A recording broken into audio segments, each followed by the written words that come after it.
Hi, I'm Captain Mike, and this morning I did a little raku firing, but that's not what this video is about.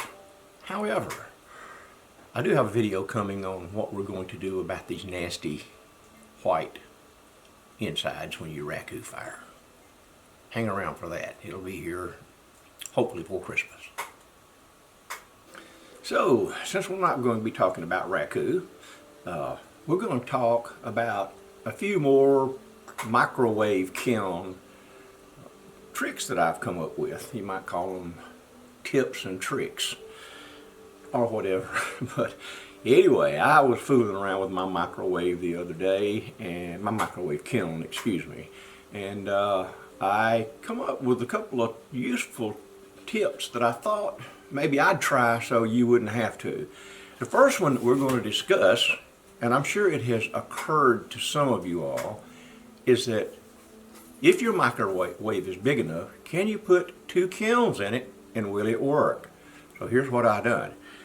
I had these two microwaves. They come from the same seller. I don't know about maker, or these come from China, I'm sure. And I buy them from the same company off of Amazon all the time. And they're pretty much all the same, just maybe a 1/16 of an inch or an 1/8 of an inch in diameter on some of them, but roughly they're the same. So what I did is I took two of them that I had, and I took some little pieces of ceramic so that there'd be a space so this hole wouldn't be stopped up. That's a vent hole. I put them like this, and I put them in my microwave kiln, and I started zapping them. And I zapped them, started at 3-minute increments, and it looked like it was going awfully slow, and I upped it to 6-minute increments, and finally 10-minute increments, and I don't know how much time I finally zapped these things for, but it was probably pushing 30 minutes, and I said, that's enough. The top one was beginning to glow, the bottom one hadn't done anything. So let me show you right quick what the results of this are, and we'll move on to something else. Now, your microwave, your kilns may vary. You may wish to stop in mid-firing and swap these kilns out. In other words, put this one on the bottom and this one on the top. You can pick these up pretty much with your bare hands, almost any stage in the firing process, but use gloves. Use gloves, it's not a problem. Just pick one up, set it down, rotate them. But anyway, that's just a suggestion. Here's what we got. The top one got the hottest. It wasn't a full fuse, but there you go. That's what we came up with. This is float glass, by the way. Two pieces of float glass. So it fired fine, it fused fine, but it didn't go perfectly around like it's supposed to. And the second one on the bottom is it fused. Okay, it stuck together barely, but it just stick together. You can see that it's not fully fused in the middle here. I doubt very seriously if you can see it. Maybe you can, but it did fuse the outer parts of it, and it's a very light tack. Okay, but those two pieces of glass were in the same kiln, not the same kiln, excuse me, the same microwave for the same amount of time. That was, okay, there you go. All right, so that's enough said on that. There was no devet, and there was no cracking or anything. They just didn't fire at the same rate. And as I said, you could swap these around. You could go for 15 minutes and then swap them and go for 15 more minutes and just see what you got. This is experiments. If you've got a microwave kiln, all of this stuff I'm telling you is about experimenting, because there is just no sound science except how it works that has to do with these things. Different glass, different times, a lot of things are different. So let's move on to the next thing that I'm going to show you. The next thing I'm going to show you is something I have mentioned in some of my videos, not necessarily about microwave kilns, but it does lend itself. And that is what happens when you use a bonding agent, and it's a very light bonding agent of mine. It's just something that sticks it together. If you use something like this glass tack gel or their glass tack, really sloppy stuff, a lot more liquid.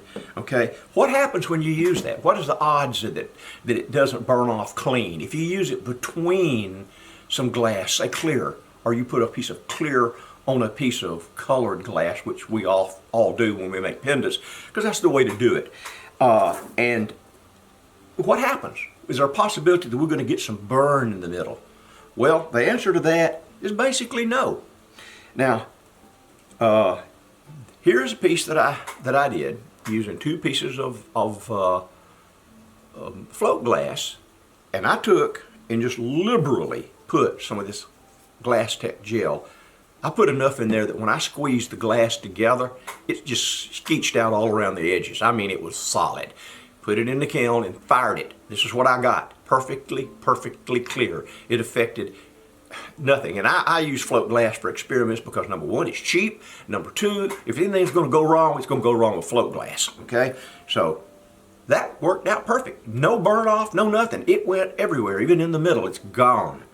Well, you've heard me mention that a cheaper alternative to this, and I'm not knocking this, mind you. I've got both of them. This is a brand new bottle that I just bought the other day.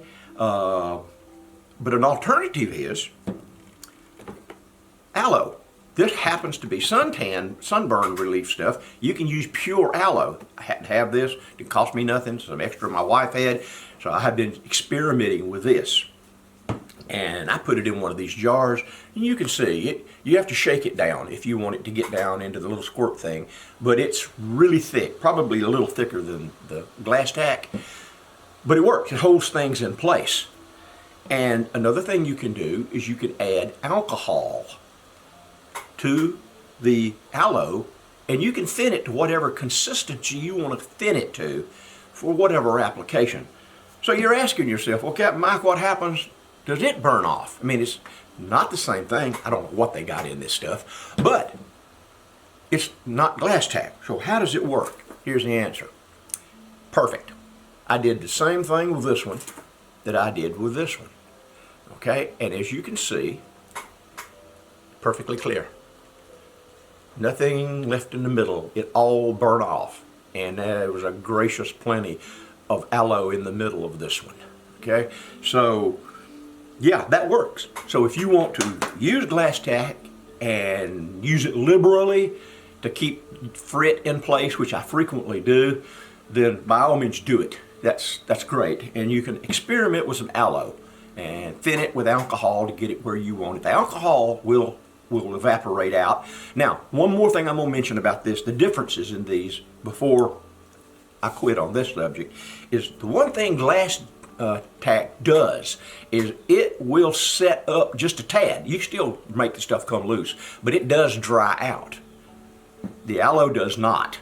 Now you use it to hold something in place. It's going to still be kind of damp in the morning. It may over a long period of time may dry up, but overnight it will not. It'll still be pretty much the same shape it was in when you used it. However, it works, and it's an alternative. Okay, so enough said about that. We'll move on to the next thing I have. Okay, the next thing that I'm going to talk about is how fast you can zap stuff in the microwave kiln. My normal way of doing it is at 3-minute intervals, and I have a reason for that, and I'll explain it to you in a minute. But however, if you got some extra glass, you want to just play and see what are the limits, what can I push this to, what will happen to the glass, then I did that for you. The first thing we did was this little red piece right here. Nice little red piece. There's 2 pieces of COE 90 glass, red, one on top of the other, both of them 3mm, and I just stuck them on top of each other, stuck them in the microwave. This, by the way, was square. All this experimenting I done was with, I just cut it like 1 inch by 1 inch or 1.5 by 1 inch and just stacked them on top of each other and went on. That's what you get when you fire it for 2 6-minute intervals in my microwave, which this one was about a 1200 watt. sort of well used. I don't know whether they're still putting out 1200 watts or not. Yours may vary. Experiment and see what you get. But that's what you get for 6 minutes. 6 minutes, then look at it, hit it 6 minutes again. And that's what you get. Okay? Now, next one is real interesting. I went ahead and hit it for 12 minutes solid, right off the bat. And that's what I got. Now, the little bit of difference in the color, I don't know whether the time done it. I've got 2 shades of red that are real similar. They just some 96 I had, and I got the scraps, and they're pretty close. But as you can see, it fired them up, you know, really nice and shiny, no devit, nothing. I mean, it just, you know, 12 minutes straight on this one, smooth edges, and, you know, everything went perfect. Couldn't ask for it to be better. The next one that I did was an 18 minutes. I just said, what happens if I keep pushing this thing? So I pushed it to 18 minutes without stopping. In other words, I put the glass in the microwave kiln, the kiln in the microwave, and fired it. This one was for 18 minutes. It was a 1 inch by 1 inch piece of glass, and the only thing that it did different, it went perfectly round. I mean, I'm talking, you couldn't ask for a better circle. Around the edges, it has begun to get a little sharp, and it's not enough to cut you, but it's rough. You can feel it, where on this one it's perfectly smooth around the edges. So the hotter you get it, the longer you get it, it begins to exhibit some different characteristics in your microwave, in my microwave. You could take a piece of sandpaper or a rubbing stone and you could clean this one up and it's fine. And you might like the fact that you can go for just hit it for 12 minutes, go off and leave it. And I'll explain some of the issues you can have and why I do it most of the time on 3-minute intervals in just a second. Let me get on to a couple of other things. Same experiment, okay? I took and said, well, what happens when you go to 6-minute intervals?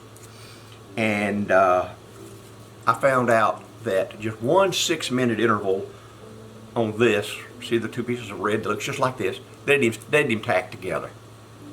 Boom, nothing. So if you're gonna want it to tack, you're gonna have to go to more than 6 minutes or experiment. You may be using 96 COE, you may be using float. All the glass has different characteristics, as does your microwave. So that's what happens at 6 minutes, one shot. And here is why you want to check the microwave until you get comfortable with it, until you know what it's going to do. This is why you want to do it, right here. This one here, after I don't know how long, it did tack, so I'd say I stuck it in there for, you know, probably started on the second 6 minutes for some reason, and I checked it, and you can see how it popped, it moved. Now those are just regular 4 pieces of glass actually. There's 2 pieces there, and I had 2 pieces there, and when you put them all together, they formed a nice little rectangle, but it moved. Now not only will they move, sometimes, not so much on plate type glass, but on some of this other glass like this right here, which I have a lot of these scraps that were given to me by a friend, and a lot of times you'll put one of these in the microwave kiln, and it'll just pop, it'll bust in the middle. And you know, here's what I'm after with that. It makes great pendants. Get it where you can see it. So, you know, I do a lot of them, but I'll look in there after about 3 minutes or 6 minutes or whatever, and this thing will have busted. Not a problem. Most of this is scrap glass, but it is a problem when it busts and shoots over, it hits the side of your kiln. You don't want that. That's why you want to catch it. You know, you want to make sure what your kiln will do, what your glass will do, because, let me get a kiln, I'll show you. See, the inside of these kilns, this is the magic. This right here, this graphite liner, this is the the magic. None of this white stuff matters, it's insulation, okay? This makes the microwaves that are emitted by your magnetometer or whatever it is in the microwave turn to heat. This is graphite. And this stuff will stick to it. And when it does, you have got to carefully pry it off very carefully, and don't lose any of this graphite. You can get some more graphite if you look online and, you know, turn it into a paste and kind of smear it on here and repair this. But that's another video, it's another issue. Don't go there to start with. Check it before it goes molten on you, and if it pops and busts, catch it, okay? Then you can remedy that issue, start over, put it together, whatever you want to do. So that's why I do 3-minute intervals on things I'm not real sure of, and sometimes just because I'm just in a hurry, okay? We all get in a hurry. So that's enough said on the different intervals that you can do and how far you can push it in one burst. So we'll go with that. Now, the next thing I want to talk about is the differences in glass. Now, this is not going to be very informative because I didn't do an extensive study, but this is COE 90. Yep, COE 90, trust me. And I put it in the kiln for, it says here, 18 minutes, one shot. And it made a nice little pendant. But you can see it went into it didn't do the same thing as the red. The green glass did a little different. All of it seems to be a little different. It didn't have the rough edges on it after 18 minutes, like the red. Red seems to give trouble with about everything, whether it's paint or stain or whatever. Red is just a little different. But 2 pieces, and this is what I got. This is COE 90. Now, I went ahead and I said, well, I don't know whether COE 96 is any harder, softer melts. I don't know. I should, but I don't, okay, because I don't use very much of it. But here is a piece of COE 96, and it went for 12 minutes. 12 minutes.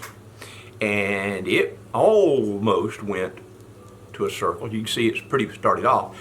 But at 12 minutes, it's got a little bit of rough edge. Now, it could be because of the kiln shelf paper curling up a little bit. Could be. Could be many things. Again, this will come off. You could just kind of rub this off with an abrasive stone, and that's a perfectly usable little blue pendant. That's 96. Not a lot of difference, but some. Now, this one didn't come out at all like I thought it was going to. I took 2 pieces of what I know is incompatible or uncompatible glass, however you want to say it, not compatible glass. I took a piece of float and a piece of COE 90. Adventurine, I think is what this is called. It's real nice stuff. And I stuck it in the oven, microwave oven, and I said, this is going to crack real quick when it comes out. But it didn't. So far it didn't. This is why you can experiment with float glass on top. Now, a lot of the things that have to do with small objects is that they cool differently than large. A lot of these things you couldn't do with large objects in your kiln. They're just not going to work, okay? This may crack over a period of time. I have had something that looked great, and I said, hot dog, I'm the smartest thing going, and I done solved a major problem. I come back a day or 2 later, and the dang thing's popped in 2 or developed cracks. So float glass in anything is suspect to not working. That so far has worked out. It's pretty. It's that adventurine, and it's right pretty, and we'll see how it does. I didn't get one that crack and bust for you, unfortunately. So, can't have it all your way. Now, that's pretty much about that. Moving on just a little bit, I want to talk about something that you can do with your bottles. This is just a bottle I cut the bottom out of. What I did with the bottoms, I don't know. I think I was making a big mosaic. I was gonna fuse. I never got around to it. But, you know, there's several things you can do with this, and it has a really nice little top to them. You know, this was a little bit different one I picked to show you, but it's the same thing. You take your wine bottles, and you can cut the top off. That's just the top off of this wine bottle right here. And you can take it, clean it up really good, put it in your microwave kiln, and this is what you get. Now, mind you, if you play with your temps a little and your times a little, because that's the only way you can manage the temperatures in a microwave kiln, is to manage the time and the length of time on the glass. Use a learning curve, but you can get a really nice little thing here that's got a hole in it, and you can change the hole by the shape of the, not the shape, excuse me, the time. But you can turn these little things into these little things, and they make nice little pendants. Wine bottles. Go to your recycling center and get you wine bottles. You can get them in blue, you can get them in green, you can get them in amber, you can get them in white, maybe even light blue. I've seen there's some aqua kind of blue. You can get all kinds of stuff like that. So that's just another little project, microwave kiln magic, and that's what you do with it. Now, we're going to talk just a little bit about devit, or devitrification, which can happen on all glass. More so on float glass than anything else, because float glass, and I would just use this as an example, but it's not, I don't have a piece in front of me. Float glass has a two different sides. It has one side that has almost like a coating. It's where they rolled it. The other side is where it was on the bottom, I think. And under a certain type of ultraviolet light, you can see them. And one way or the other will affect whether you have a shiny piece of glass or it's devitrified. And to find that out, just get online, and we won't worry too much about that. But on float glass, it makes a difference, not so much on 90 and 96. Now, what I mean by devitrification is this right here. Devitrification, I have found is really bad on this particular type of glass that we're going to talk about. And it is glass designed for stained glass applications, where you cut it out and you do stained glass instead of fused glass.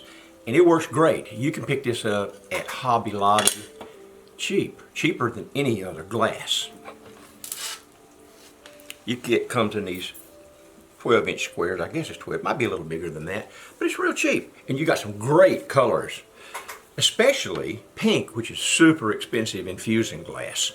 But you can get all this with these little patterns in them and stuff for anywhere from $7 to $15 a sheet.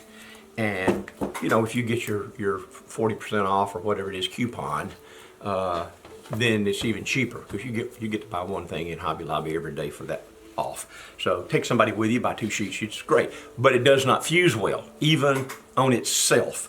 Now it will fuse, but you get that dreaded devit problem. And this is the blue. You can see how pretty it is, but you can see the devit on that. It's just dull looking, and even duller on the edges. So, that's the blue. The red was just a little bit better, but it still had a little devit. So, you ask yourself, well, a stained glass person gave me a whole lot of that glass, so what am I going to do with it? Well, you experiment it with one thing. Put a piece of clear float over it, see what happens. I didn't get around to that, but I will. Try that and see if you get a nice shiny surface and the color coming through. But if you don't want to do that, see if you have an exceptional piece. And kind of like this milliflora, I think that's called milliflora. I bought it to make arrowheads out of. But I fired this, and actually I fired about 3 or 4 pieces, and I got devit on every single one of them. Okay, so I said, well, it's not going to fire, and it's pretty thick to start with, so you don't want to put anything on top of it. So what do? You've got a really nice little pendant, and you like the design. What do? Well, there is one thing that you can do. You can try coating it with something. In this case, our favorite brand of UV resin, hard. And I think this is the stuff they use to do your nails in a salon. I think that's what one of my viewers told me. I did a whole video on UV resins and what you can do with them, play with them, stuff like that. And he mentioned that he thought that was the difference. Different wavelengths of UV affects the resins differently. This one, I just set out in sunlight, and it did pretty good. You can still see here that it is kind of opaque looking underneath the UV, but it shined it up a little bit. And this one, it shined it up a pretty good bit, but you notice it's kind of rough looking, and I'm going to tell you why and what not to do. Now, what I do is I take the UV resin and I brush it on. I first started using a Q-tip. No, don't use a Q-tip. That's why this one is so rough. No matter what you do, that resin is going to pull cotton fibers off and it's not going to be nice. So, don't use Q-tip. Get you a pretty good brush. The better bristle brush you want to use, the better. But don't get one of the expensive artist brushes because you may not get this stuff out. These brushes will come from Hobby Lobby, a whole classroom kit. They work great for everything. And I use one usually smaller than this, but you don't want to do this on a big project. And I just dip it in the UV and I brush it on really good. And here's the cool part. You don't have to have any special light. Take it outside in the sunlight, direct sunlight, and leave it out there for a couple hours. It's going to be finished. Nothing else is required. And you might salvage a piece, that normally you'd have to throw away.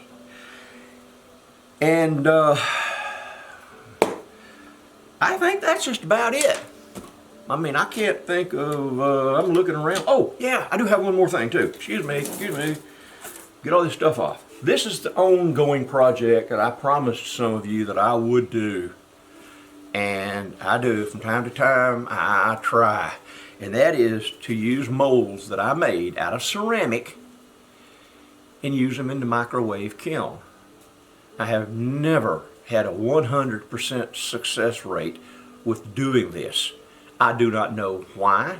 If the mold is too thick, should I redesign the bottom of the mold? Make it thicker but yet have hollow on the bottom. I don't know. I made all of these. They're ceramic. They will work better in your regular kiln because the temperature ramps up slow. And I have had some success using these in my glass kiln. Never had any complete success in the microwave kiln. And these, by the way, are dry. They have been sitting for months and months and months. This one I done the other day, and doggone it, it was almost a success.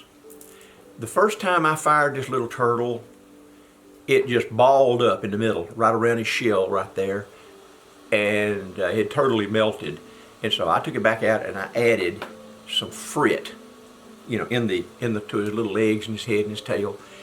And as you see, I didn't take it all the way to a full melt. And it did make it look like a little turtle, but it's not nowhere near what I could use for anything. Now, know this about glass, whether you're using frit, whether you're using plate glass, whether you're using 9096, I don't care. Glass in a perfect environment with no gravity wants to be a sphere. It wants to form a ball.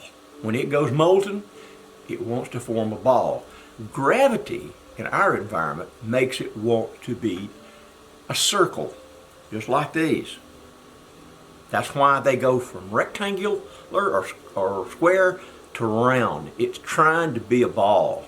And so it pulls itself up. And since our gravity is what it is, it ends up being approximately 1/4 of an inch thick.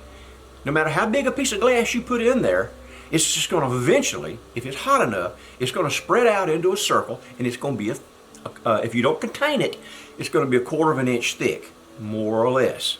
That's physics. That's what glass does. So one of the problems I had with this is it wanted to ball up. I even heaped the frit up very high in it. A lot of experimenting to do there, but that's where I am. Now, if any of you people have any ideas on this, let me know. But I'm going to show you the next two experiments. After this turtle, I said, hot dog, I'm on to something. I started using powdered frit, finest frit that I have. And here's what happened to the first one. It was a little bear. Can't show it to you, but it had a pretty little red heart in the middle of it. Little cute little Care Bear-like thing. See the mold? It busted. That's what happens 98, 99% of the time. The mold busts. And I did that on 2-minute increments. I hit it 2 minutes, wait just a few seconds, zap it again for 2 minutes. It's the only way I can control or know how to control temps on a microwave kiln. So I did it again. I said, let's try it again. and I did it with this little bumblebee. Little yellow wings, purple body, but you see what happened? Boom, it busted. So folks, I hate to tell you, we're not there yet. If any of you have any ideas on how, these molds are easy to make, but if you have any ideas on how we can successfully mold something in a microwave kiln using a ceramic mold, plaster will not work, using a ceramic mold, let me know. Share it with me. I'll experiment. If you have an idea, I'll experiment with it. Have a fair number of people ask me about can this be done.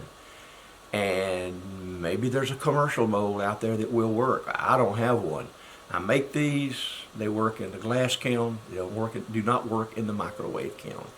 So folks, that's it. I've rambled on crazy and long enough about all this stuff, and appreciate y'all staying with me. I hope you learned something, especially about the stained glass and how it is really not compatible. I will, however, today run some experiments with this with float on top. I may even get to add it as a bonus to the bottom. We'll see. But hope you've learned about that. You've learned about the molds. You've learned about devit. You've learned what you can do with these little tops off of bottles, and especially using glass tack. Again, I'm not knocking this company. I've used a lot of this stuff. We'll probably continue to. It has its applications, but try the aloe if you have it. It's cheaper. Okay, folks. That's all I've got on this version of microwave tips and tricks. And until next time, I'm Captain Mike, and I'm out of here.